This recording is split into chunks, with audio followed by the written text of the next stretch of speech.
এই মুহূৰ্তত দিবলৈ ওলাইছো এটা ব্ৰেকিং নিউজ। দুলিয়াজানত উত্তপ্ত পৰিস্থিতি। সদৌ অসম গোৰ্খা ছাত্ৰ সন্থা আৰু গোৰ্খা নাৰী পৰিষদৰ পথ অৱৰোধ কাৰ্যসূচীৰে উত্তাল প্ৰতিবাদ। যোৱা 18 জুনত নাওশলিয়াৰ নিচামুক্তি কেন্দ্ৰত অমন সোণাৰ নামৰ যুৱকগৰাকীক অতি নিৰ্মমভাৱে হত্যা কৰা ঘটনাৰ উচিত তদন্ত আৰু হত্যাকাৰী মূল অভিযুক্তক গ্ৰেপ্তাৰৰ দাবীত সাব্যস্ত কৰিছে প্ৰতিবাদ।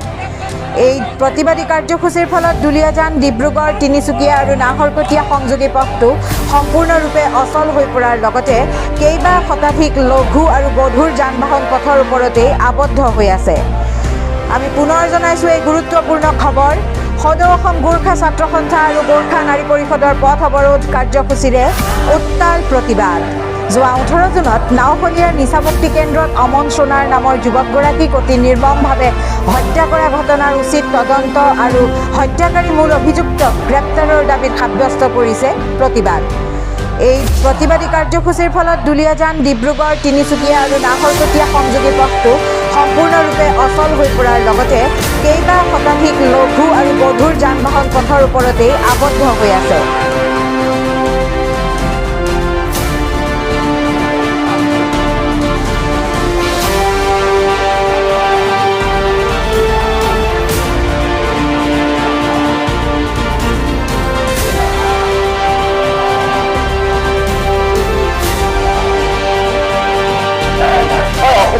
সমগ্ৰ অসমৰ লগতে দুলিয়াজানপুৰ আৰু ইয়াৰ দাঁতিকাষৰীয়া অঞ্চলত নিচামুক্তি কেন্দ্ৰৰ নামত কিন্তু নথি পত্ৰ নোহোৱাকৈ অবৈধভাৱে বিভিন্ন ঠাইত নিচামুক্তি কেন্দ্ৰ ৰাতিৰ ভিতৰতে নিশাৰ ভিতৰতে গঢ় লৈ উঠিছে আৰু এই ক্ষেত্ৰত প্ৰশাসনে কোনো ধৰণৰ পদক্ষেপ গ্ৰহণ কৰা আমি দেখা নাই।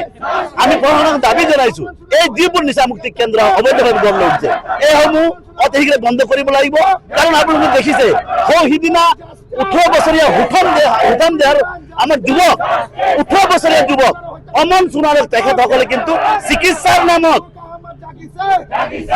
লোহাৰ ৰোডেৰে তেখেতসকলে মৰিয়াই বিভিন্ন শৰীৰৰ বিভিন্ন অংশত তেখেতে আঘাত কৰি তাৰোপৰি পকি খুন্দিয়াই তেখেতক হত্যা কৰিব।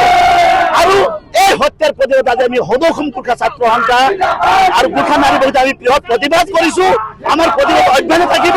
আমি প্ৰশাসনক এটা দাবী জনাইছো, এই যিসকল সন্তোষ লিম্বু স্বত্বাধিকাৰী সন্তোষ লিম্বু আৰু তেখেতৰ সহযোগীসকলক অতি শীঘ্ৰে কলেক্ট কৰি আইনমতে উচিত শাস্তি প্ৰদান কৰিব লাগে।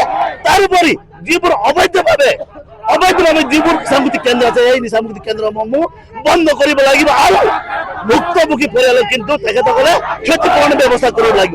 এই তিনিটা দাবীৰে আজি আমি সদৌ অসম গোৰ্খা ছাত্ৰ সন্থা গোৰ্খা নাৰী পৰিষদ দুলিয়াজান আঞ্চলিক সমিতিয়ে প্ৰতিবাদী পথ অৱৰোধ কাৰ্যসূচী গ্ৰহণ কৰিছো। আৰু ইয়াৰ পিছত যদি প্ৰশাসনে কোনো ধৰণৰ ব্যৱস্থা গ্ৰহণ নকৰে তেতিয়া কিন্তু ইয়াতকৈ ভয়াৱহ আৰু জংগী আন্দোলনেৰে কাৰ্যসূচী আমি হাতত ল'বলৈ বাধ্য হ'ম। দুখীক শাস্তি দিয়াটো উচিত হয়, যিহেতু নেক্সট দিনাখনে দুখীয়া শাস্তি পাব লাগিছিলে।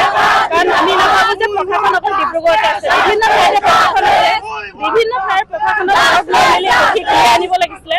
তেওঁলোকে অতি মানে এনেকুৱা ধৰণে আমাৰ কোনো গুৰুত্ব নাই। এগৰাকী মাতৃয়ে সন্তান হেৰুৱাইছে, আমাক কিমান দুখ অনুভৱ হৈছে।